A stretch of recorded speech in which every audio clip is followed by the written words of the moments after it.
Could you imagine that it's Purim morning and you hear the doorbell ring?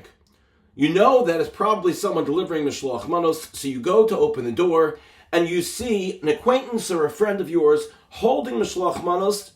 You're assuming they're about to hand it to you, but they pause.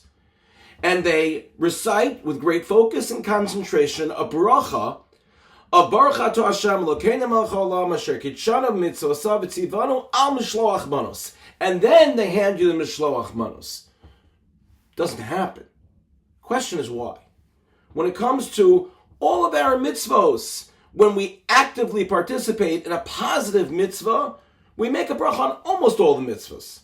Why is it when it comes to the bracha Mishloach Manos, one of the fundamental mitzvahs of the day of Purim, we don't recite a bracha? So there are a number of different suggestions, and I'd like to share the suggestion of Rabbi Yaakov Weinberg, the Sridei Eish, the Tzaddik Levracha, and he says as follows.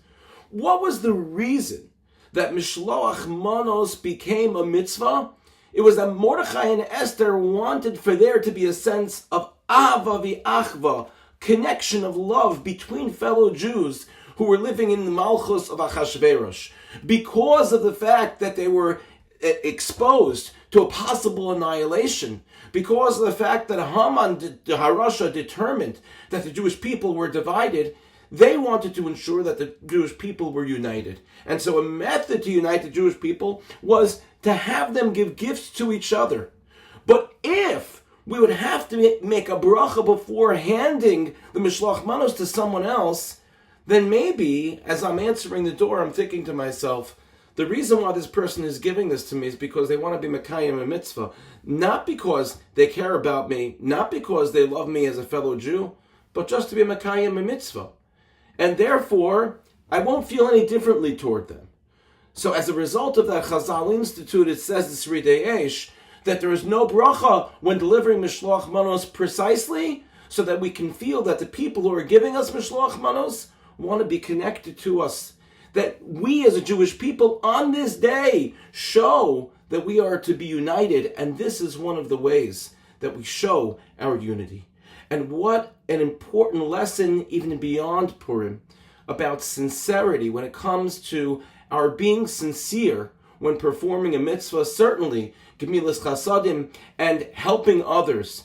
That we would never want someone to think that we are only helping them because it's a mitzvah. We want someone to think that we're helping them because we care about them, because they are important, because they are a fellow Jew and we love them, and v'ahavta l'recha kamocha, and that's how we live our lives. It's not that we are helping them, we're supporting them just because we're required to. We might get a mitzvah in doing so, but we want the person who is the beneficiary of our act to feel that we acted out of care and out of love.